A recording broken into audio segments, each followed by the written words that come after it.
Welcome. We're the Panderers. Tonight we're going to talk about civilization, civility, and the end. Societal breakdown. It's going to be great. Join us.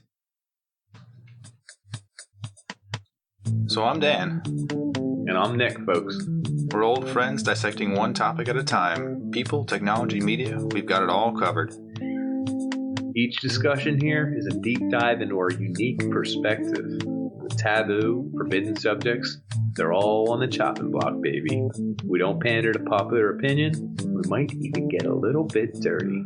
Warning, this podcast may contain mature language and sexual content, and is for infotainment purposes only. So join us. Have a good time. Open up your ear holes, because we're going to fondle your follicles.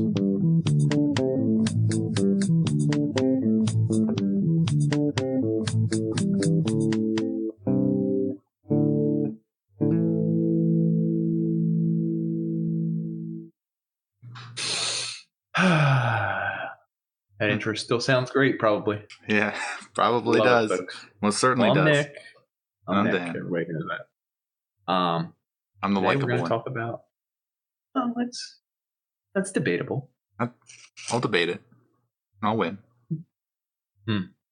I wish I could convince you I'm the more likable one. That would really be something. He's got it, wouldn't folks. He's got it, folks. I trust him. Got it. Today we're going to talk about civilization, pre-civilization, post-civilization, civility. Did anyone want to touch on civility just to start it off? So I have two things before definition. we kick it off. Oh, I have a correction. It took us 50 episodes to realize that it wasn't Travis Barker who had the crazy alien UFO theories. It was Tom DeLonge, Blink-182. of Blink-182. Blink-182? Yeah. Okay. So I was I wrong don't by know Tom. band member. He's in contact with these people and they know these things and everyone's In the got airport, I believe. Yeah. I believe in the airport. I remember that episode. That was a good Mhm. episode. I would check that out if I were someone. I would too. And then replace Tom DeLonge with Travis Barker. I have another thing, but we can Oh, get that at boy. the end. I'm not sure if I want to. I don't know if I'll be able to focus after I do it. Mhm. Plus, I want to see exactly what the other flavors of this. Oh my goodness! So I'm gonna do it now. So I got this at the store, Sprouts, which you probably don't have. Farmhouse culture, gutshot. So a probiotic. Oh, I know what that is. Wait, is it a kombucha? Kombucha? Yeah, that's exactly what it. How do you know that? Yeah, I know a little bit, dude. Kombucha. This stuff hit the East Coast a while ago. I'm gonna let you know. I bought 2 of them from my local Sev, and I actually enjoyed them. I just didn't like spending $4.99, so I never bought another one. Yeah. Actually, Did you get I this say farmhouse enjoy. culture one? This is not a paid product. Mine was it was like a peace symbol sign and like the Indian type thing for infinity and good luck and all that. Anyway, it was pretty decent. And it had a real crazy flavor, and if you shook it, it bubbled. Yeah, mine's bubbling right now. It keeps seething. They have You amazing. have to sip it. It's very like a tea. It's like a black tea. I hope mixed with that's all a this tea. weird stuff. Is it? Wait. Let me take a sniff. Oh God. Oh, come on, dude. Go for it. So they have So I they have was classic. gonna say, oh, you Go have ahead. flavors? Go ahead. Yeah, I have the Sorry, flavors. I'm sorry. There's a classic caraway, garlic dill Ooh. pickle, ginger Oh. beet is what I have tonight. Ginger It beet. sounds pretty good. I would do some ginger beet. in Yeah. My VOD key. Oh no, that's a good mix. And kimchi Weird, yeah. and smoked jalapeno. Ooh, I would do that. So here we go, ginger beet. God Go for bless, save my soul. it. Nice gut flora there, huh? You trying to get in shape or something? You It's trying to It's very- detoxify the body? Yeah, you look like your body's not used to it. That's the problem. That's a personal problem. Wow, I need some. Oh, something's happening. I'm turning red. I'm turning violet. Oh my God. From the joke from the 1970s, folks, or Well- 60s. When was that movie from? Oh, I have no idea. My eyes are watering. This is changing my DNA. I have a similar problem. Very salty. So, as adults who drink adult beverages on the podcast, I make a mixed drink in a glass that's very full, and we're here for like an hour, so I have to make like a reserve. I make more. Yeah, I make two. Well, I'd make it in a half glass, right? I just need to, well, here's my big problem. Okay. I made a giant chunk of ice and I put it in there. I just realized it's going to melt. And where's that all going to go? I got no room for melt. So I have to drink this almost raw. Surprised no one's ever come up with like an alcohol that could be frozen like an ice cream, and you just lick the alcohol out of the ice cream. Like a sorbet. Oh. That's my gut flora being rearranged right there. Wow. We're both getting healthier. Isn't that incredible? I do feel energetic. There's probably caffeine or something in here. I don't know what the heck they... Some of them do. Actually started on the West Coast, I think. Am I right? We're going to have to figure out probiotics in one of our upcoming episodes. So tonight we're going to talk about civilization is to kick it off. Mm-hmm. So what makes a civilization? Do you know what makes something civil? Civility. I have a definition right here. You did. It's a noun. Formal politeness and courtesy in behavior or speech. Polite remarks used in formal conversation. I thought, that's interesting. It doesn't really tell us much about civilization, but it does tell us that there are rules, right? Yeah. That makes up a civilization, rules, and being nice to people. They define civilization as subsistence, so food. You have work. You get settlement, so you're sedentary, or sedentism, as they call it. You have a government.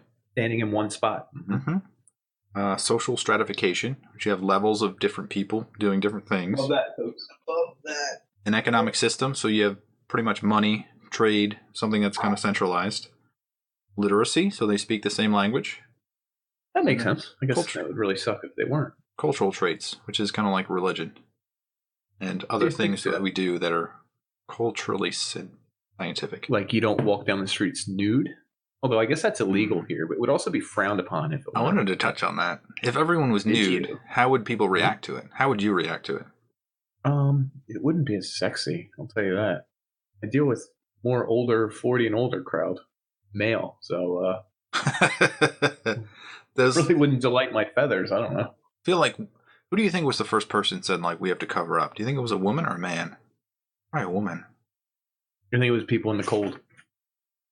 The Northerners, they show up with clothing, and all the guys are just like, "Whoa, that's different." Wow. I guess it's also a protection thing. I mean, think about that. I think flopping around in the breeze, you gotta, just both of them. So you're saying it's probably men? You kind of, I think so. Loincloth? Yeah. I think it's dudes. Dudes be getting clothes first. Good job, dudes. Look what you did.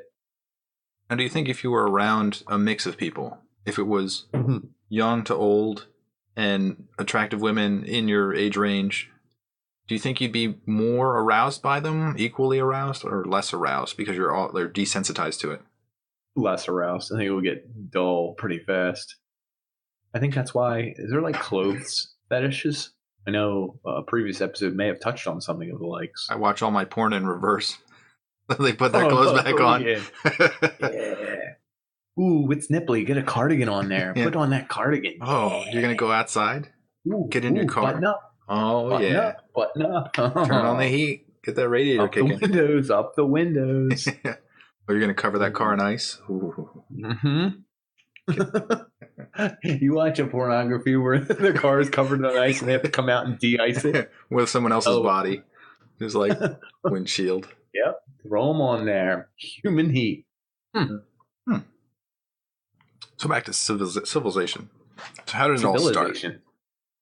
It all? I don't know. What was the first civilization? You got a number? You got a name? You got anybody? Gilgamesh?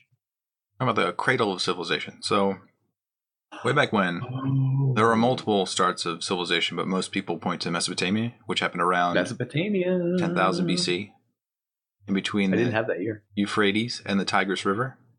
And there's a reason that it happened too. So they were Fertile Crescent? Yeah, they were in an area that could bring silt to them. So the silt would then replenish all of the crops, all the nutrients in the soil, so they could stay in one spot and keep farming it. Otherwise, they'd be forced to... delicious silt. Yeah, they'd be delicious silt. Delicious. They'd be able to... that glass of water. Sedentism. So they can stay put right there. Yeah, they can stay put. Otherwise, you're a hunter-gatherer or you're an agrarian that moves around. So you just keep like floating a nomad. Yeah, exactly. No one wants to be a nomad. You can't decorate a nomad home. You know? It's true. You got to pack it up, move it out. And women be shopping. All right, folks? So most of the people who are in this area, it's pretty fertile. No one's really getting attacked or anything. They're all kind of open. It's nice. Yeah, you don't have to be centralized when it's like utopia, like a food utopia. Everybody's throwing in their pie. Everybody's taking out their pie. You know, it's a pie fest. Mm-hmm. So there's a start of civilization there, and they start maybe forming like a government. They start forming a language. Say that cuneiform. Have you heard of cuneiform? Cuneiform script. It was invented by the Sumerians. Yeah, it was the first language. It kind of looks like someone took their nail and started making like imprints and then lines and then a whole bunch of like arrows, like a whole bunch of arrows. Yeah, okay. Triangles. I've seen that. I know what you're talking about. A lot of arrows and triangles and pointing it up and pointing down, and pointing left and pointing up and a squiggle here. I got you. Yeah, so people are starting to associate cuneiform script. Pretty cuneiform badass. Script. Yeah, it looks cool, and I'm surprised that it's still around today. So these people, they use, like, I was going to say, did they etch it on stone yet, or is that not happening yet? Yeah, they have it inscribed in stone. I wasn't sure. Good on them, dude. Yeah. I like them.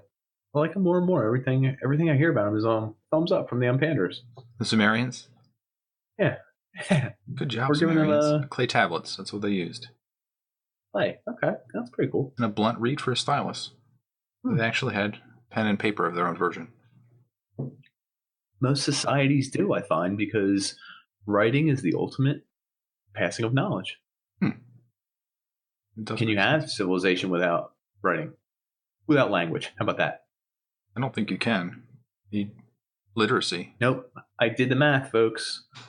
I took English as a major, and I came to the conclusion language is important.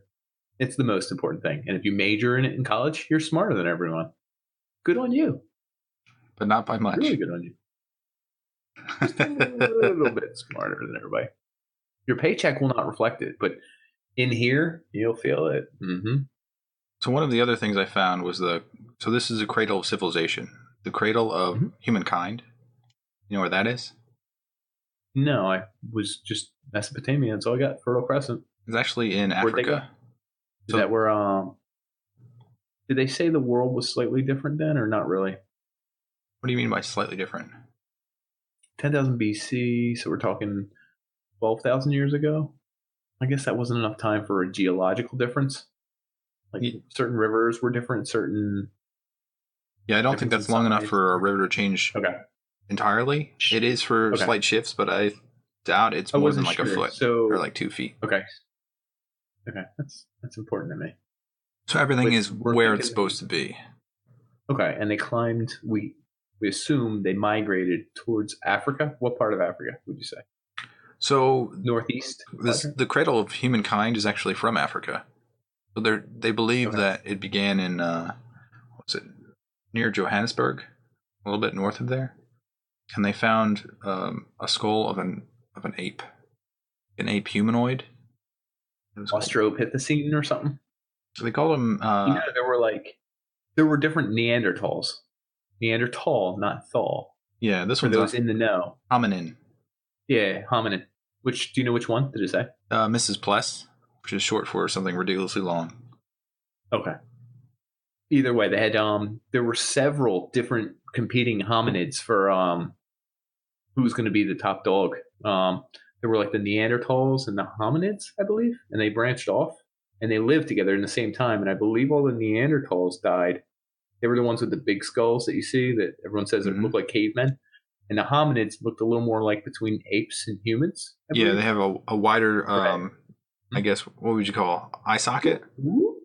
Yeah, their cheekbones would flare out a little bit. So they're not, you look at them, it's definitely not human, but it's kind of close. No. But I believe, I forget the one they said that was closest to human. It may have led to Homo sapien. Yeah, that's what they believe, that the humankind, Mrs. Pless, she was around the bottom area of Africa and then migrated up to Mesopotamia, and then Mesopotamia kind of flourished all these tiny little hunter-gatherers / chiefdoms, and then moved into civilization. And then so people were nomads up till this point, and then they can finally settle. Maybe. Yeah, they can settle because of the rivers, because of the silt. And then beautiful silt. We love silt here. We just friggin' love it. Yeah. So the key here is that people are all kind of like protecting themselves. They keep to themselves until what is known as a kilo year event. So 1,000-year event? Yeah. So every 1,000 years, there's actually a change in global temperatures, global warming, except these temperatures got global warming. I've heard of that. That's crazy. Huh. Do you believe in global warming? No, I'm a scientist. I am a scientist too. I don't know why anyone would ever believe in not believing in it. What the hell's wrong with you?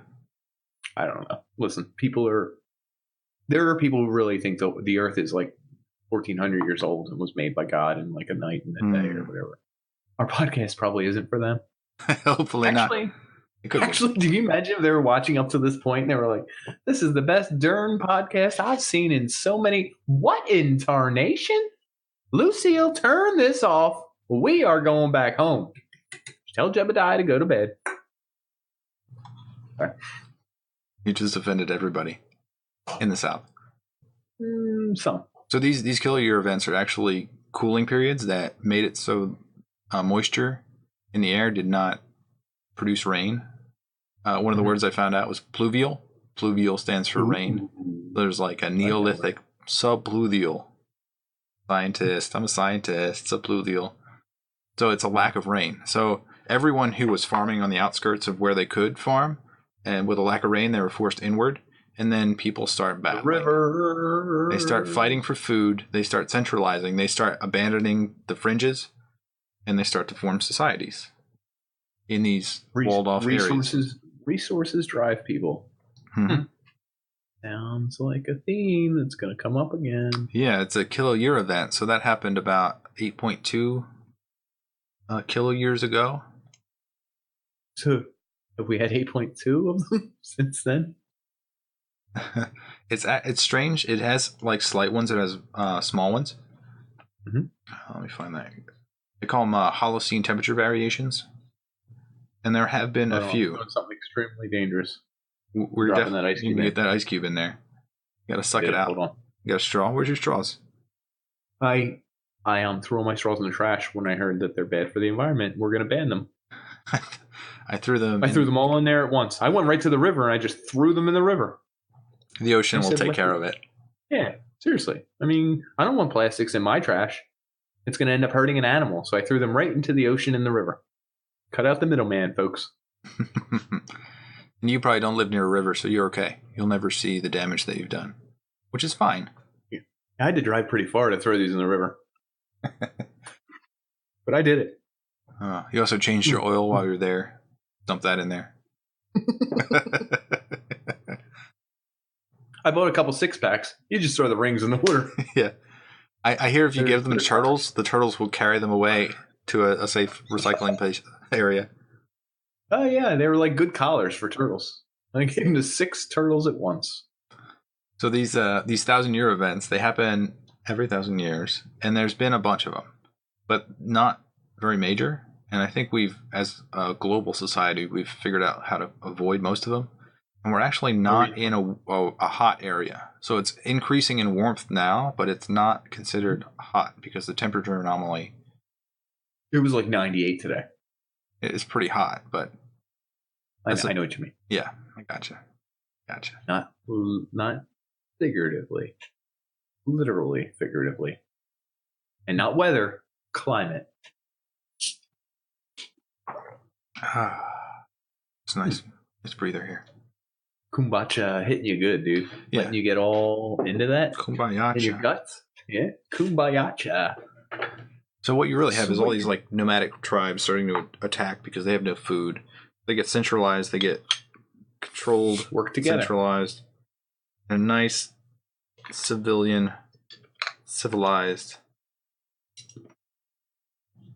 civilization type of thing. Is this where Obama's from? I think that was forged. Yeah, okay. I thought so. There's something else I want to talk about with bond events. With bond events, they are also like kill year events, but they're more damaging. think it was kind of leading What's into interesting that you're talking about these things is like, eventually we're due for natural disasters occur every X amount of years, and volcanic eruptions are every X amount of years, and mega volcanic eruptions and climate events are every X, 1,000 years. So one of the major climate events that happened this recently within the past few years is like I think the Syrian farmers, they didn't have enough water. It forced them into the cities, and then the government couldn't take care of them because they didn't have enough food. And then the birth of ISIS happened. So people were trying to defend themselves from not having enough food. And then all the refugees from the Middle East, the Syrian areas, they started pushing themselves into Europe because Europe had food. Someone says that the main cause of the downfall of Syria is weather. Dangerous, scary weather. I mean, it sounds stupid, but what are you going to do if you can't grow crops, if you can't eat? Yeah, how boring is the end of the earth? You just starve to death. You don't have any food. Seems stupid. We'll start fighting for fertile land, fighting for food, fighting for things that don't expire in 5 days. You imagine if you get you're fighting for the best turnip land in America, and you got some fresh turnips. You're fighting goes on for days and days and weeks. And you've got all the turnips to yourself, but they've all turned. Wow, they've all rotted away.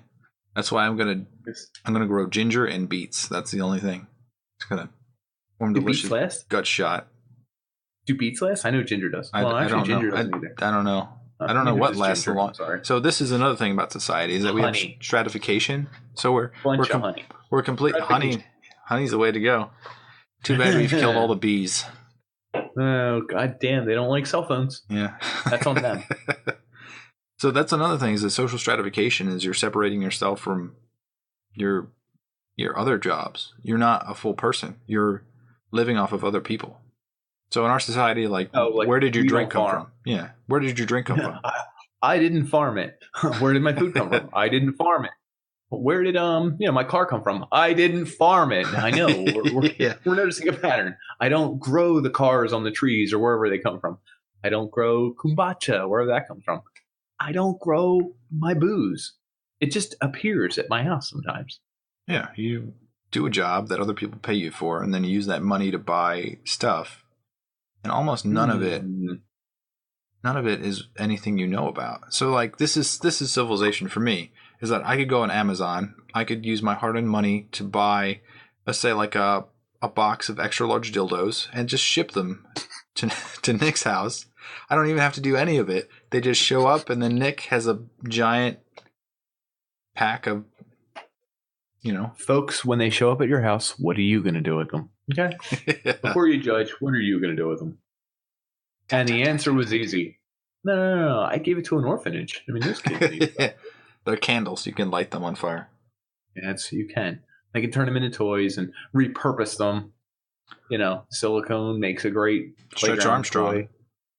Stretch Armstrong's made of dildos. I don't know if anyone ever played with a Stretch Armstrong as a kid. It's half a dildo.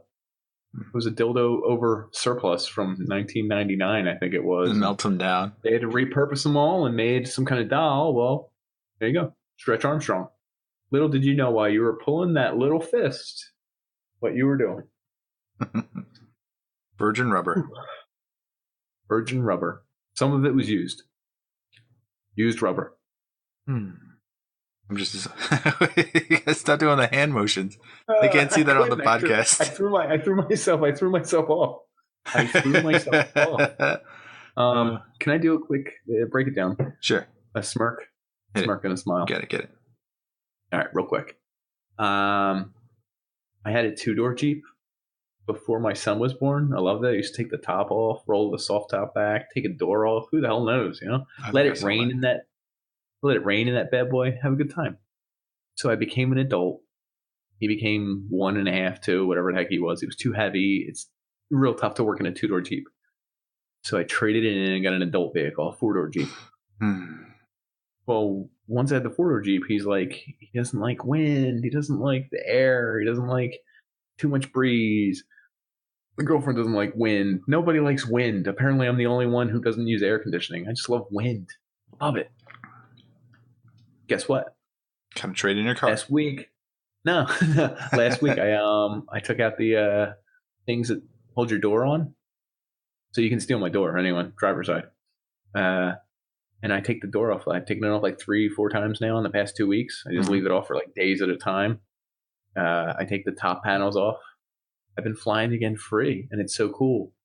You put your like left leg outside the vehicle like this. I don't know if you can see, folks. He's got it up above the mic. Leg. It's as far as he's using his hand to pull back his arm muscles because he can't. Yeah, I'm getting old. He's gonna break something. Whew. But anyway, I let these old balls feel some wind, some breeze. You're doing 35 mile an hour, and you can just feel it just whipping around you. You turn up your volumes in the car. My kid can finally enjoy it. He's like laughing. He loves the air. Window. I open the back window. Just windows everywhere. Just fresh air. I love it. I haven't been able to do it in like over a year. 2 years. It's like wasting a Jeep. I feel good. Doors off. Take all 4 doors off. I might as well. Aren't you glad the proletariat allowed you to do that? I was actually more glad that the climate allowed me to do that. The arid, no moisture climate. No. Wonder how the farmers feel. They were the ones that helped me do it. So what was your smoker's mind? So that, and I got back into metal again. I've been listening to more metal. I don't know if I'm revisiting my. You got away from metal? Yeah, it's hard to listen to metal when you're with a kid, your girlfriend, people. You're in public all the time. Like, do I really want to listen to Swedish death metal from 1996? Guess what, folks? I've been rocking In Flames, The Jester's Race, released in 1996, for like the past 2 days. Great. Amazing. I listened to it today biking. That's why my hair looks like this. Just that's breeze hitting my hair, man. That's breeze, baby. Life. That's no product. That's breeze. That's air. That's invigoration right there. Derek Zoolander. Zoolander. So anyway, that's my smile, man. Listen to some metal, some harmonious solos going on, Swedish. It's just good. Fresh air. I like it. That's where I'm at. I'm sorry. Makes me want to listen to music. Doesn't it? No. Old music. Why not? Give it a shot. I got a word of the day, too, if you want it. Sure, what do you got? Impertible. Yeah. Like pert? Pert plus? Impert, like you can't be perty? Close. Incapable of being lost. Huh. Like, I think a mountain is impertible. I think all men are impertible. Orange. I think that's what most women would probably disagree with. I would say a 4-door orange Jeep is impertible. You know, it's hard to lose that. Have you ever really taken that off road? Are you fearful putting it through a lake or river? I mean, not a lake. No, I've never done that. No. Like, I mean, don't you think about it though? You see a small stream, you're just like, It's so tempting, but can you imagine being the jackass who gets stuck? You know what I mean? They have trails in New Jersey. They do it once a year. It's called like the Jeep who knows what. And everybody who has a Jeep meets. And you all go in a line like a bunch of losers and still want to do it. And they go over like trails and like off-road. There's like a path that's kind of like been tested that even stock Jeep morons should be able to handle it. And if not, there's like 40 other Jeeps with you that can just winch you out. And you've never done it before? No. I'm scared because I'm going to look like an idiot, a rookie, you know? I want to go when I'm a professional. And how do I become a professional? I have no idea. But I just want to show up and be like, with a toothpick in and be like, we got another Jeepy stuck. And then throw my toothpick and be like, I bet he's all stock. Like, you know what I mean? Oh, look at Mr. Green Jeep. He's got a snorkel on that bad boy. Oh, you don't want to feel inferior? No, not at all. It'd be embarrassing. I'd be like, my Dana Axle. My Dana 34 axle, Dana 44 axle, whatever it is. All that is very materialistic. Mm-hmm. So if you were a nomadic person, would you be able to accrue all these materialistic things? None of it. But I would be going off-roading with my feet on a daily, my friend. You're hunting the with caribou. A little bit of wind in my hair, hunting some caribou. Okay. How would you feel if you were moving all the time? if you literally had to move every year to a new place, every 2 years. And not bring something, or only bring 3 things, or like how's it work? If you're moving with your hands, and maybe you have one vehicle. Okay. You have no one else to rely on. Goodbye podcast. Yeah. I guess I would just bring a musical instrument and whatever music I could, and just hope for the best. Weird, I said music twice without realizing it. Is that a reflection? You should look at your drums. I guess. I'm bad at drums, but I can play them a little bit. I don't know. Here's a question for you. Scenario. Let's say the great country of America, the United States, is failing. It's failing fast. There's going to be a crash of the market. It's going to drop to absolute zero, bedlam, anarchy. Shit's just going to go wild. You want to go and leave to go to whatever country you want. I'm not going to say Canada, because I know your blood. Canada, Europe, somewhere. Calls like the Jumanji drum. Dun, dun, dun. So I get to go to any country I want? Sure, you really can, but here's the catch. Well, your wife, your kid's going with you. Do you make the move? Probably not. I mean... Really?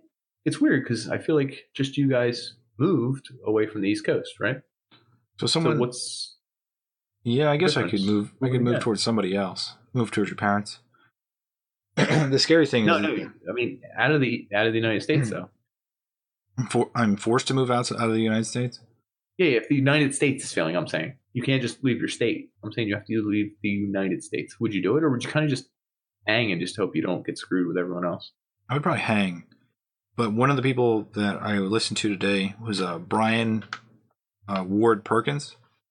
He was talking about the fall of Rome. Were we listening to him today? He was doing a lecture. I was listening to my office. TED Talk? No, it wasn't a TED Talk. It was somewhere in a university. He was talking about how when Rome fell, like not only did they fall like Rome back into an age. Rome was the biggest at the time, right? Around 400 AD, they completely fell apart. I got a little bit into this, but I didn't read the whole thing. So can you break it down? What triggered ultimately the downfall of Rome? So I would say there's 2 things. The biggest civilization. 2 things is that they had Germanic tribes and barbarian attacks that attacked their fringes, and they weren't able to defend themselves. They weren't able to defend the fringes. Sure. Yeah, towards the end. Most of the time they had military prowess though, so they were able to protect it until the end. And the other thing that caused it was imperialism. They kept growing. They got a little too large. And there's actually a third thing. They used slave power to fuel their empire. And once they stopped expanding, they stopped gaining new slaves. They couldn't drive the proletariat, the labor force. They couldn't use them to build their empire anymore. So they kind of imploded levels, and then people who were upper echelon didn't want to shift down to be a labor force. So they, I don't think so. So they couldn't do anything about it. It's kind of wild. Yeah, and they say when it fell apart, it was they had indoor plumbing when Rome was at its finest, and indoor plumbing didn't return until 1,000 years later. That's insane. So it was worse. I guess everything fell with them, and nobody was digging through their remains to find the good stuff. They were just trying to survive. Just trying to find food because they had no one to give it to them. That is wild. So a bunch of other civilizations fall. I don't want to get into falling and failing civilizations too early, but usually it's called societal collapse. And society, as we've just discussed, is a complex system. That sounds like a stupid term, but it's actually a one-word thing, complex-system. And it refers to things that are so multifaceted and layered that you have to study all parts of it to understand it, like the weather. You can't just say a front is moving west to east in the United States. You have to know wind currents, low pressures, high pressures, landforms, masses, jet stream, swirl, hurricanes, wind, jet stream, moisture in the air. It's incredibly complex. That's why to this day weather systems are like 30% effective, like accurate. I mean, they always tell me it's going to rain and be thunderstorms, but they don't know what time. They don't know how heavy. They don't know how long. It's just usually a guesstimate. Mm-hmm. People always making fun of that, but it's incredibly complex.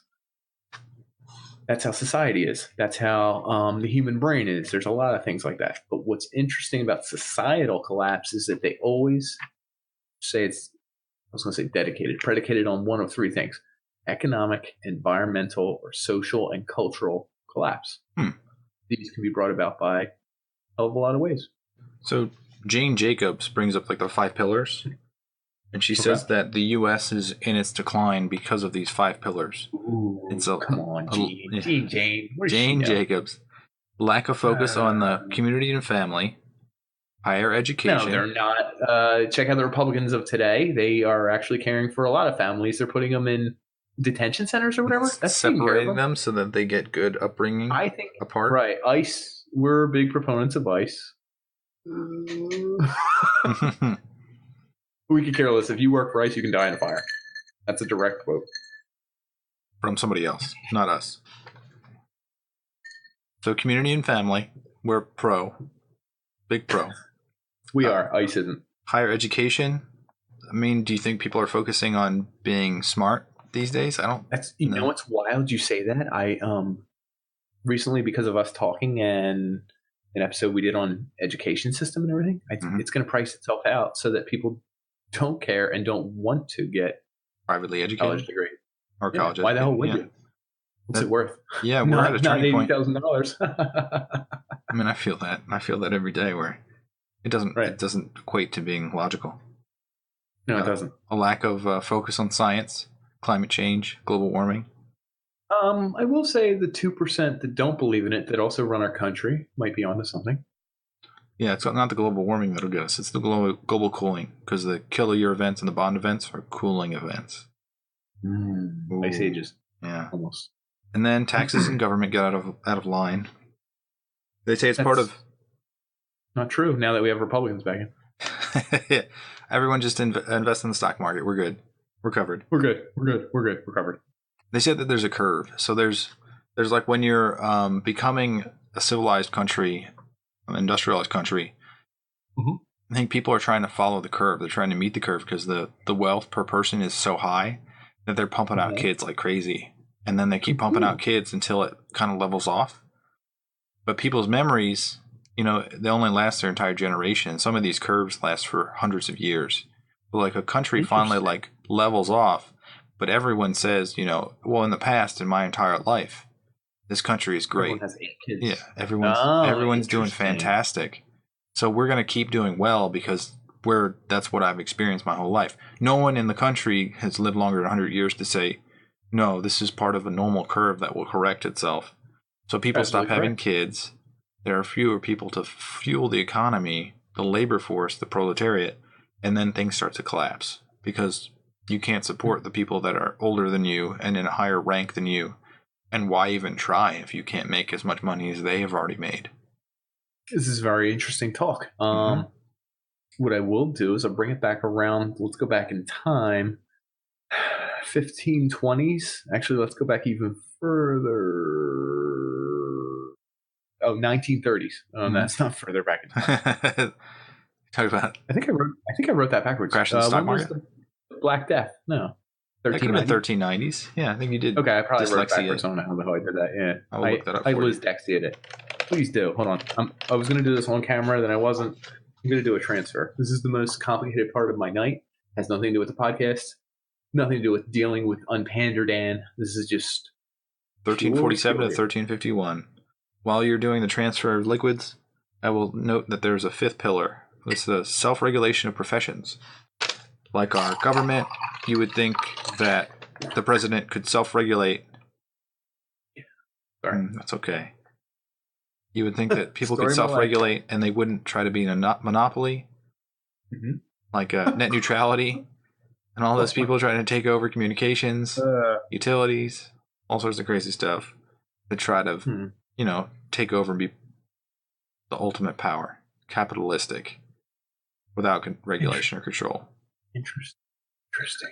So, we're kind of talking about how society fails and how America almost looks like it's like peaked. Yeah. I will say patriotism has peaked. Would you say that? I mean, I would say the partisan level. The level of partisan is huge. But like, there's patriots. I think we're all passionate about our country, but now we're seeing all sides of our country, and people are speaking out, and you can see what they say in writing everywhere on the internet. Do you think the internet is bringing that about? Then maybe the internet lets us see all sides of a thing which weren't available before. Before it was only news, which happens once a day and is collected by the news writers, and that's it. It's just the news writers give you your news. Wait till tomorrow, and you'll read about it. And boom. So this moves into democratic countries. Like, if you were to be fully controlled by the Democratic Party, not necessarily the United States Democratic Party, but the Democratic people. The rule by the people. Yeah. So the people who are the lowest rung would want more welfare. They'd want more money. Yeah. Power. They're looking for social mobility, but overall they're looking for comfortable living. So the internet might actually bring forth an area of social reform where we understand that people need help, but people also manipulate. So I don't know where you draw your line and how you trust and distrust, especially things on the internet which are controlled by Russian bots or echo chambers. I will say I agree with you 100%. You touched on something interesting. I'm coming back to echo chamber. You touched on something interesting where, of course, people lower economic rungs, people with less power want more power. They want more money. Mm-hmm. The only thing I will say that points me in one direction is that the last time people in the top 1% have owned as much as they have is like during kings and queens and monarchy. So that Bezos, Elon society. Musk. Very much. I actually wrote my man's name down. Bill Gates. No, Elon Musk, in something that burns deep in our hearts, in our souls, something that we talk about off camera all the time. People don't realize this is our passion. Mm-hmm. That thing that beats in our chest. The Celebrity Challenge. Celebrity Challenge. Oh my God. We haven't had the Celebrity Challenge in so long. We haven't had one in so long because I've been waiting for this Musk. Elon Musk. I want the moose. I'm down here. And I want Mark McGrath. Okay. Mark McGrath? Every morning there's a halo hanging from the corner of my no one knows the words. Just gonna mumble that part. But I want them both to get in one room, right? They're both pretty good looking guys. One's got a lot of money. One's got a lot of songs. We get them together. We set up those old fashioned kissing booths. Like, you know what I'm saying? Mm-hmm. Like, it's like kiss for charity. We're going to do a kiss for charity. High traffic area. Yep. And I want them to be on the streets, and I want them in a kissing booth. Whoever gets the most wins. Charity event. It's only 2 hours long. We'll cut off the time. It's going to be not for people, though. For sick seals. poor little pups were barking. Arr, arr, arr. You know, they do this. Beautiful little creatures. And I think seals are underplayed. Not a lot of people care for them, talk about them. I want to see who can kiss the most sick seals. Which is crazy because they got a little cough, a little bark. Nothing too crazy. A little phlegm around the nose. But I think you just kiss them on the nose. Boom. I want Elon to plant a little one on those little whiskers. It would warm my heart. It would be a good pub for him because lately he's been getting in trouble. Yeah. Mark McGrath hasn't made a new song recently, so maybe he can, every morning he wakes up, he can see a seal. I don't know. We'll see where that one goes. He could draw on his experiences to make new lyrics. I don't know. It could work. And I did want to say it's interesting that this is all happening because it leads to today's tongue twister too, which we haven't done today. 7 6 seals. Try it. 7 6 seals, 7 6 seals, 7 6 seals.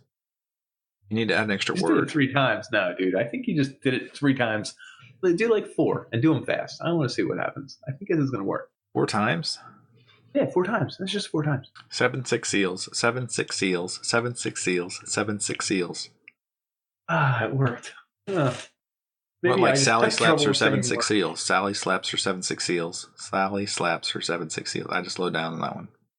You did, and you kind of slallied her. Slalom. It's something to think about. You hit on those good ones. It was good. Yeah. I hope both of them want to do that for charity. Yeah, I hope so too. I think it's an honest challenge.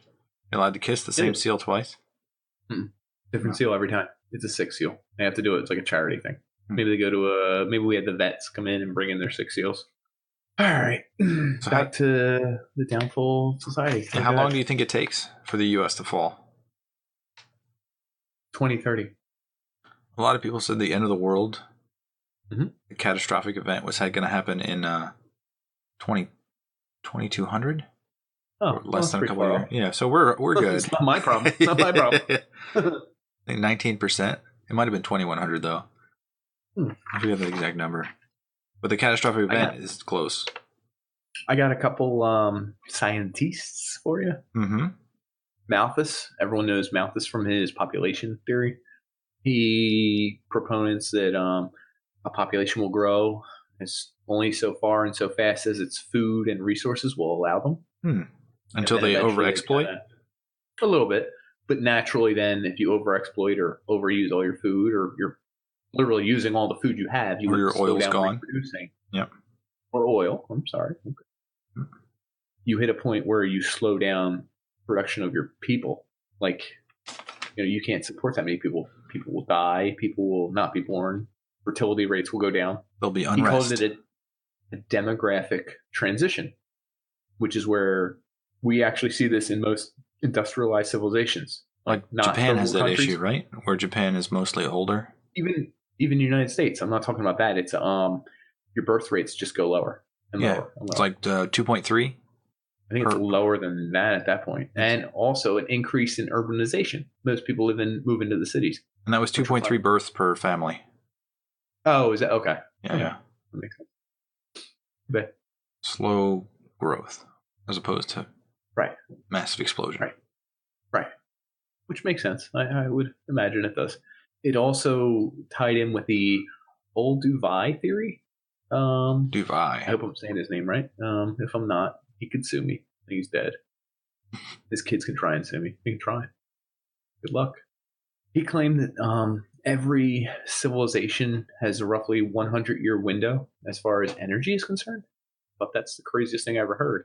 Except that he said, hold on, he says it has very much to do with energy availability and consumption. So he said our big boom came in 1930. I didn't read his whole paper, so I don't know what happened in 1930. But he predicts that by 2030, the end of our industrial phase will begin, and we will. So you have pre-industry phase, industrial phase, which is 1930 to 2030, and then de-industrialization, where all our means are so far advanced and require so much fuel and so much energy that we actually can't utilize them. Like we have super cool space things, maybe blockchain. I don't know. Blockchain inherits the earth. Stuff that's so cool, but we don't have fuel to run it. All this crazy cool technology and advanced stuff and stuff that can practically go to the moon and the stars, but we don't have any fuel for it. So when was the last time? Is this guy still alive? He's dead, right? I think he's dead. When did he die? Older theory. I don't know, man. Google my man. It's old Dubai. Like before nuclear power or solar power or... Right. I mean, he's on the assumption that we won't find another energy, but he also says this happens often. So I think 30, 50 years after 2030, we can find a new energy source and start the cycle again. It's like one of the things that like China is trying to take over the world. They're trying to extract resources from everywhere. Good luck. That Amazonian trail is becoming a road so that they can take all the lumber out of it. Imagine like all these other countries that are underdeveloped, that are still civilized, but they don't have, they can't pay for oil, and they might be using trees to make fuel. Those countries will never be industrialized. They'll never get there. Interesting you said that, too. I wish I had it written down. I read that. There's 3 kinds of societies that fail. One's a dinosaur society. It's too slow and big for its own good. Okay. I can't give you an example because this is the end of my research. 2 was a runaway train society, which burns through resources so fast that it doesn't have time to replenish, and eventually will run out and just be like, oops. And the 3rd is called a house of cards society. It gets too big too fast, without steady infrastructure. And eventually it becomes top heavy, almost like you mentioned with the proletariat don't want to be a working class anymore. So now what do? You're like, oops. So there's two things that made me think of. So there's only two civilizations that have really made it since our knowledge. China. Sure. They've been around for a long, long time. And then the Brahmin Hindu society, which is like an Indian society. They've been around for a long, long time. Because I guess they've had fertility and their countries are large enough and they're all kind of not of the same mind, but similar enough that they can, be flexible in geological changes and weather patterns. The other thing it reminded me of was exactly what you said about the proletariat. There's this one picture of a pyramid of capitalist system.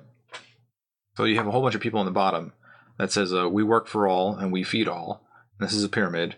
And then there's a layer above that. That's we eat for you. So those are all the people that are living off of the other work of others. And then above that is the military. So we shoot at you. So they keep them in check. Okay. And they have religious people up above them, which says, well, I don't know if I agree with this, but we fool you. Okay. And it could lead them in a direction. I can see that. It rhymes with the next one, which is political, which is we rule you. And then they have capitalism at the top. So this is of course, the 1% that pull the strings on the politicians and make the rules for all the other groups. The 1911 Industrial Worker publication. Holy crap! That's from 1911. Mm-hmm. It's a little funny that they may not be 100% right, but are pretty damn close. Mm-hmm. Mm-hmm. So, not to wrap it up, but as far as didn't want to get too in detail with things. Oh, cool! You find I started watching. No. I just realized what I started watching. The ladies of the house wanted to watch something called The Handmaid's Tale. Oh, I've heard about this with Dick Draper's Lackey. Yeah. Yes. So I thought it was like takes place in the 1620s or whatever. She looks like a pilgrim. She has the red hood and you have the neck thing, the white. Is this an thing. M. Night Shyamalan movie? No, but hold on. It's interesting you say that because it is. I didn't think I would be interested. This takes place in a not too distant future where fertility in the women folk and the men, I believe, drops to like 10% of all women can even have babies anymore. And no one's sure why. Scientists can't figure it out. Sounds like Children of Men. Have you seen that one? Yep, I've seen that one where the baby's crying and there's a war zone and everyone stops while the bullets are at a halt. But what's crazy, same idea in that, only women stop being fertile, right? Or is it men? I don't know if it's important. I don't know. I really don't know. I don't know if it was important. But anyway, women lose fertility. So they actually outlaw them from the workplace. They outlaw them from having their own rights. They outlaw them from everything. They're like harboring a slave. Like you have to have one, but they better be under watch. And eventually they start rounding them up, not letting them leave the country, not letting them go to work, not letting them leave their house. Because they're fertile. Then they're not sure yet. And then when they can get them all, they separate them from their husbands, their families, like these mandatory checks. It's like martial law everywhere, men with guns in your streets and everything. And they're like, hey, stay at home, everything's fine, stay at home. Finally, they get these women and they want to find out which ones are fertile. Because this is important for survival of the species. I mean, you need to know, and they're not going to willingly go. So you impose martial law. You kind of outlaw everyone leaving, moving around, women in the workplace, no more. And finally, they take the women from everyone. They bring them all in one place, and there's like all this trauma going on. Lots of military people are raping women. Stuff's going on. They're trying to figure out which ones are fertile, which ones are not. Can they just pee in a cup? Listen, no one knows why it's happening. I don't know how you can tell. And military people are apt to rape, I believe. It's like a thing they do. Anyway. But might be true. Maybe true. Might be true. Might be true, but it's a joke. So then anyone that they find out is fertile becomes like a handmaid, and they have to wear red, and they're sold to rich people who want to have children. Wow. So the rich people will buy a red handmaid or whatever and keep them in their house. And once every 30 days, right when her ovulation period is highest, the husband will have sex with her while the wife holds her down. It's like they pretend it's like a religious thing. And he like essentially rapes her. And then if she becomes pregnant, she has your baby. She's like a surrogate, unwilling, but they paid for it. And it's like this crazy thing. And that's kind of a little bit like children and men. Like, what if fertility becomes the ultimate downfall of civilization? You would think it was worth so much, but they become worthless. Like they become vessels for the baby, and they're poor. So it's just nuts. And I was like, whew, this is dark. Not what I thought it was about. And it sounds more like that's a what I plutocracy. Didn't think so I thought, right. Yeah, a little bit. Yeah, a society that's ruled and controlled by people of great wealth or income. Anyway, if I was wrong, I saw episodes 3, 4, and 5. I didn't see one part of 2. And we watched some of 6 last night or something. I don't know, it was tough to keep track of because I don't see the whole thing. I'm in and out. I might actually watch that now that you've described it. You should do advertising because I had no idea that's what that was about. Neither. It looks like it's a movie based in the 1640s and it's stupid and it's about pilgrims or something. Yeah. But no, it's the future. It just looks old school because that's the way they control people. It's interesting. Anti-egalitarianism. Yeah, a little bit. I'm just saying, a little bit when you say a term I don't really 100% know the definition of, like egalitarianism. It's equality for all. So like everyone's equal, they have equal rights. Definitely the opposite of that. Last I came up with, which I thought was interesting, was Tony B's theory of decay. Cardi B's? Tony B. Okay. So this guy, Tony B, I didn't get his first name. He's the man because he says some societies become so good at problem solving, like good at it. Like I feel like America's good at solving problems. Yeah. Has been good at it. They're so good at solving old problems that they stop solving new problems and get more and more refined at solving the same old problem. I heard about solving. Isn't that crazy? Like they get better and better at fixing the roads. They make better plastics. They make really good. They're really good at solving all these problems that would have plagued people in the 1700s and 1800s. They're like pros. They're like this. Check this. Yo, I got to solve for this. But they don't know how to solve any new problems. And the people they put in place are experts at solving the old problems. It's like an intellectual distraction. A little bit, yeah. They get fixated on stuff that doesn't matter anymore. Right. Like, can you imagine if you were the best at sewage pipes and you spent 90% of your money on sewage pipes, or I don't know, the military or something ridiculous like that, like $2.2 billion on the military, when really there are no more, direct hand-to-hand wars anymore, and you could spend that money on other things? That would be crazy. Is all I'm saying. But one of the things we didn't touch on is where our societies are going. So there's like 6 or 7 different civilizations that are existing right now. And those are getting more and more, I guess, cross-weaved. So they're getting touchier. The borders are being erased. And they're starting to, they're starting to migrate. They're starting to talk. They're starting to influence each other. That's one of the things is that you have countries that are side by side that might hate each other.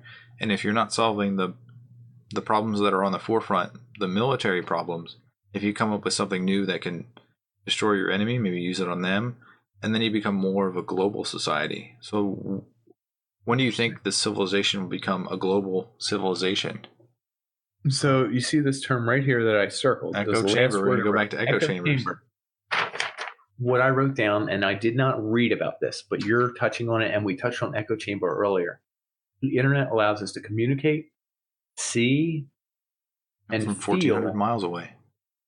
From everywhere, from different walks of life. I see what people in Egypt are dealing with when they deal with their government, which is not my government and not my past, and not my ecology. It's just entirely foreign, but I feel them if I want to. I can see kids getting blown up in Syria, which is kind of disgusting, but it's online. You can find it in like 10 seconds. I can see what's happening in Rwanda and places like that. I actually can't see a lot in China. I will say that, but you could see some. Yeah. I can see stuff from all over the world. And if I want to plug myself into that, it's not that hard. And what's interesting is there's a human element. There's a way the majority of people think X is right.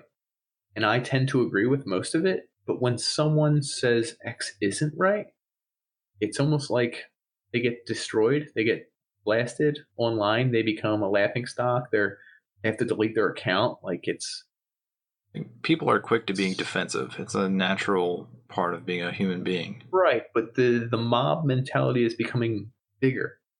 The mob is the internet, and this goes into the lack of higher education. People are gut reactions to things without analyzing all of the pieces, and then the pieces don't add up when they start talking, but they don't know that. They just keep talking. You're right. I agree. But what you're mentioning is also weird because I think the mob mentality comes from higher educated left. You think it's... You might not see it, but it's very liberal. It's very intelligent. And I agree with most of it. But when it turns on someone who maybe they find he posts a racist meme or something, like he's outed. He's cut down his job. That's everything. True. That does happen a lot. When people are accused of something, they're immediately cut down without ever being proven guilty. And it's a little scary. Like, I'm not posting racist memes. I don't care less. You know what I mean? Like, bully to them. But I imagine people in the South don't have an intelligent upbringing, and maybe their parents are racist or whatever. And like, you imagine that person's... I would say people in rural areas are probably more influenced by maybe not leftist, but isolationist ideas. Right. And I just worry that there's a new judge and jury happening that I happen to agree with most of the time, but you can't control. Like, who's in charge of it? Who stops the flow? Who... I don't know. And it worries me because it's tied to the world. So I was listening to Joe Rogan. I don't know if I brought this up before, but I was listening to Candace Owens. She's kind of like not a reporter, but she's a spokesperson for political items. And she was for Obama, but she turned around, and then now she's pro-Trump. The scary part is that there are a lot of people out there that can play the part. So now that we're thoroughly into social media, we watch people, we listen to people, we can mimic people. So she's for the most part, like 2 hours into it, I liked her a lot. She had some points that were like iffy, but she explained them, and I was like, okay, she's good. And then Joe Rogan asked her about climate change, and she said, I don't believe in climate change. And Joe Rogan grilled her on it. Rogan said, like, well, why don't you believe it? She said, well, I just don't. And so her reasoning was that she didn't have scientific backing at all. Yeah. There was no logic for or against it. She just didn't believe in it. Because most of the people she disagrees with do believe in it, I guess. Or she's towing the party line to go along with the Republican agenda. So she's willing to accept an agenda and then speak on it. Right. She's willing to accept climate change, whatever. I'll pretend it's not real for the rest of the things that I do believe in, let's say. Exactly. She's willing to lie to herself or her constituents because she believes in whatever else, the rest of the stuff. Yeah. It's interesting. It's kind of frightening because, you could slip in an idea like that amongst 10 or 12 a dozen different ideas. And like most people will probably be on board with maybe like more than half, a majority of them. Yeah. 10 to 11, somewhere in there, yeah. And if you're not paying attention, maybe you buy into her idea because it's delivered pretty well, because it's been not researched, but spoken well. It was delivered well. And the rest of her points you agree with. Yeah. Interesting. You buy into the person instead of the analysis of understanding what is actually going on. Pretty wild. But I guess that goes to our new... Do you think... We're talking about civilizations here. Do you think the internet is creating a civilization of internet people? I mean, we don't have one medium. We all go on Facebook and this, Reddit, this, Twitter.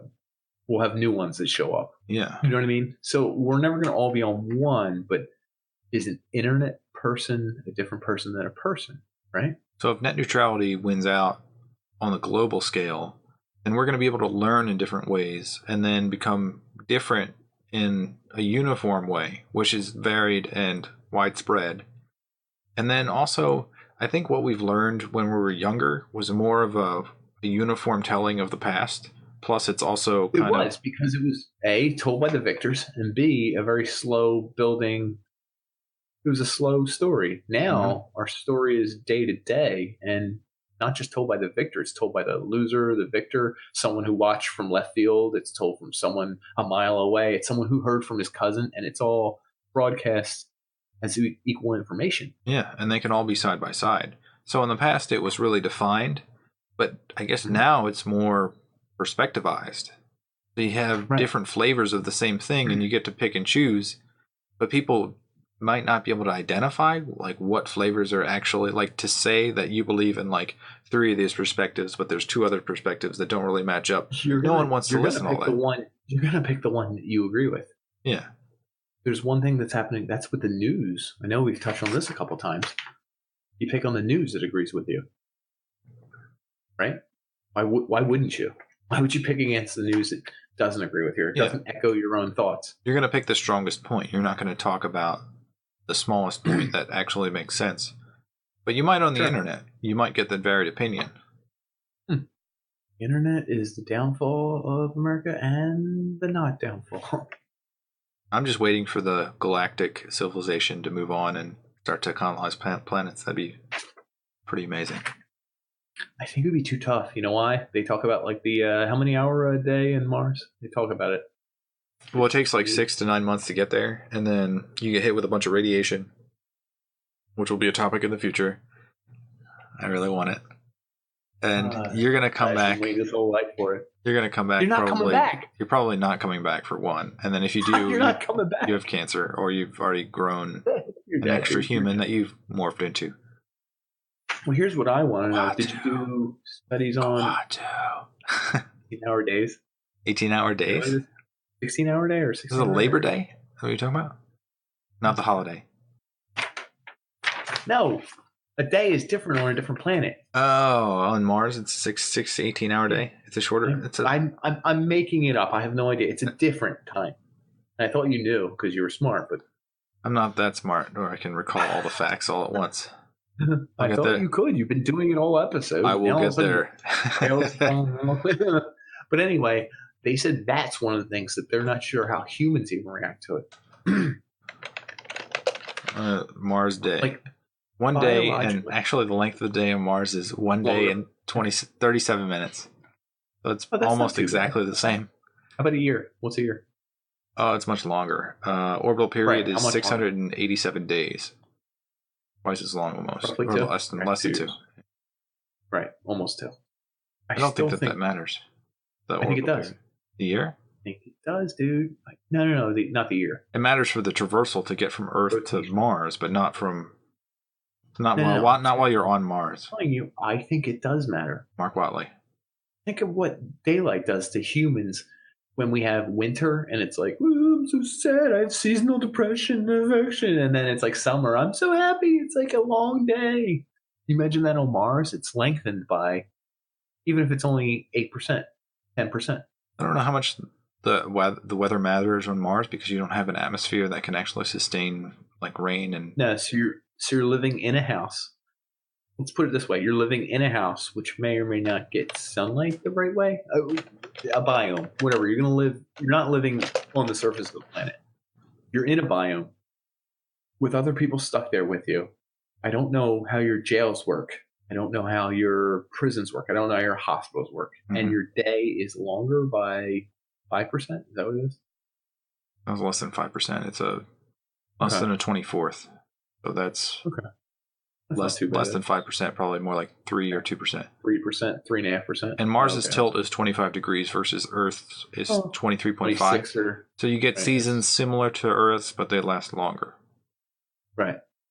Almost twice. I think that messes with you. I think it messes with you. I'm surprised that you think that sitting on Mars is more impactful than sitting in a tin can for 6 to 9 months waiting to get to Mars.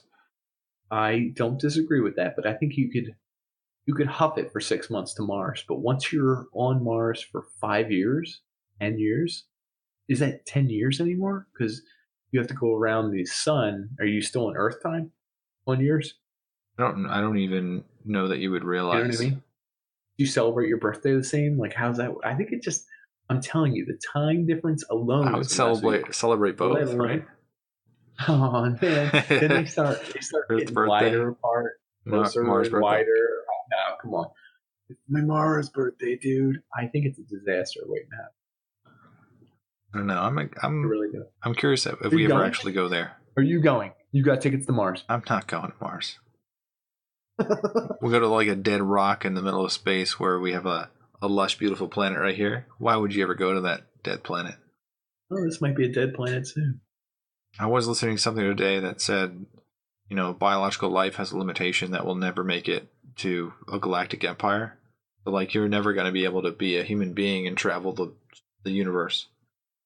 But you'll be able to create AI that will, machine will make it, which could happen in the next 100 years. I'm doing the jerk off motion for anyone listening on audio. Yeah, since machines don't jerk off, they'll be listening to this podcast in 100 years and saying, "What is he talking about?"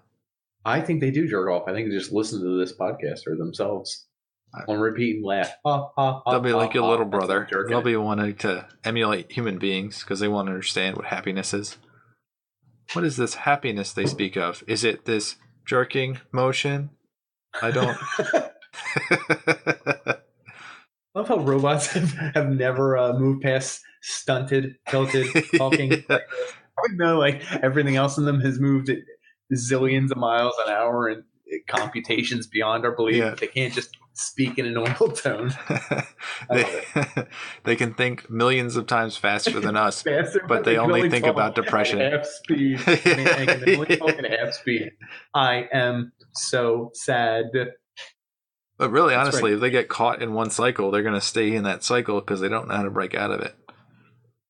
I guess so. Is that what being human is? Breaking in and out of cycles? Yeah. Being alive, being dead, starting society, ending society, and going to, I don't know, wherever they got a happy hour. You going to happy hour? Picture. Folks, this is a ladybug sucker. See this bad boy? It's shaped like a ladybug. You know what it can do? It can sucker. You put this bad boy in a little bit of groceries, a little bit of food. Cost you $13.99. Check it on Amazon. It's on our price. You buy this, you can vacuum those couch cushions. You can vacuum your wife's. I don't care what you do with it. You can do whatever you want. It's shaped like a cute little ladybug. This thing is the cutest little thing. Easy to clean, easy to store. You can put it in your purse. You can bring it to the church. You can bring it to the store. You can bring it to anywhere you want. You can do whatever you want with it. Folks, check it out. It's a ladybug sucker. $13.99. You can find it on Amazon. You can find it wherever you want. All I'm saying is the Unpanders now has Amazon links at the bottom of our page. When you buy something from us, we get 1,000% profit. Is that what you said? 1,000, right? Yeah, more than it's worth. So you buy one of these, we get $400 every time you buy one of these. $9.99 today. Amazon's choice. Are you serious? Wow. Wait, hold on. I made up the name of it. Cute portable beetle ladybug cartoon mini desktop vacuum desk. Oh, okay, cool. I said ladybug sucker because I thought that would be the best name. Yeah. There's too many words in that title. Yeah. Ladybug sucker. We should buy all their stock and then post it as ladybug sucker. Yeah. And sell it for twice as much. All I'm saying is we have some new links down there. If you guys do click it, I think we get. It's in our keyword timeline. I call it the keyword 100%? Timeline. Is it 100%? It's actually probably like it ranges from 0 to 10%, somewhere in the middle. That's not worth it for us. We're gonna have to come up with a new scheme. Amazon is down today, so I don't even know if I want you guys to wait. It's down today, isn't it? Prime Day? Yeah, it's Prime Day. They couldn't survive. Wait, are you serious? Yeah, I tried to search because of Prime Day. It took me an hour to search for stupid terms that I was going to put on the website, but it kept crashing and saying, "Oh, I'm sorry, I'm going to show you a picture of a cute dog while we're down because we made a mistake. Cute dog, Guess cute what? dog, cute dog. Refresh, cute dog. What's your problem, Amazon?" If you guys gave the Unpanders 100% of profits, we would be in pretty good shape right now, and you'd probably be able to handle the web traffic. So just a lesson to be learned, a word to the wise, Amazon. Start throwing your money behind your products and paying everyone double their wages. Here, that's from the Unpanders. Double everyone in Amazon's wages. You heard it here first, folks. Unpandazon. That's what we're going to become. Oh, shit. Jeff Bezos, if you're listening, I want to talk to you about a discount I had. It said I had $4.99. It was supposed to be $5.99. I don't know. He's listening. He could probably fix it. Go to my email. Check it out. Check our socials. Get back to me whenever you can, Jeff. I know you're busy, but probably listens. So he's probably listening right now. Get to it, Jeff. Come on, dude. Otherwise, I'm going to make your entire company unionize, you piece of shit. Okay? All right. Proletariat. Yeah. Thanks for listening there. Huh? What did we cover? I think we talked about society, societal collapse, society where it begins, society where it ends, society. Ooh. Food, work, sedentism, government, social stratification. Well, how do you feel about that? How do you feel that like different people do different things, and some people don't do anything? They just suck the life out of a country, civilization. Soccer fans. Is that what you're talking about? Yeah, they just keep cheering and cheering. They keep the posting and worst. filling up my Reddit. I don't understand. Jeez, Christ, people. Do I have to block you? Do I have to become an echo chamber? I don't want to become an echo chamber, but I will. I will, soccer fans. Literacy, cultural traits, religion. Talked about becoming beyond chiefdoms. Oh, 1,000-year events. Kilo-year events. We talk on the 4 ways that society falls apart, actually. 5 pillars. The obliteration method. Oh. De-stratification, de-specialization, decentralization, or depopulation. Kind of sounds like Jane Jacobs right there. Does sound like her, doesn't it? Yeah, it does. We talk about Rome. Shout out the Greenland Vikings. I said it. In the Dark Ages, following where Rome's collapse led to no plumbing and medieval life. Shout out how America started. 1520s, where you went to Mexico and gave everyone smallpox, and literally 150,000 people died in one city. Oh, we don't even talk about that, do we? Yeah, we should have, but whatever. They said we as a people. Someone estimated that 95% of Native Americans were killed by disease. Wow. They weren't ready for it. That was an estimate. I'm sure it's like a high estimate, but even if it's 85. How pissed would you be? The disease-ridden flea bag come over and kill all of you. Yeah, like take a bath, America. Yeah. Or you head over somewhere. Brush your teeth. Colonial teeth were the grossest teeth ever. How would you like to make out with that mouth? They've never used a toothbrush. Well, folks, we like you. We like you a lot. If you're colonial, I take that back. Subscribe. Add to the Patreon. Oh, I'm going to lick those wooden teeth right out of your mouth. And everyone, thank you for joining us. We're going to move on here. Good night. Have a great night, folks. Thanks for joining us.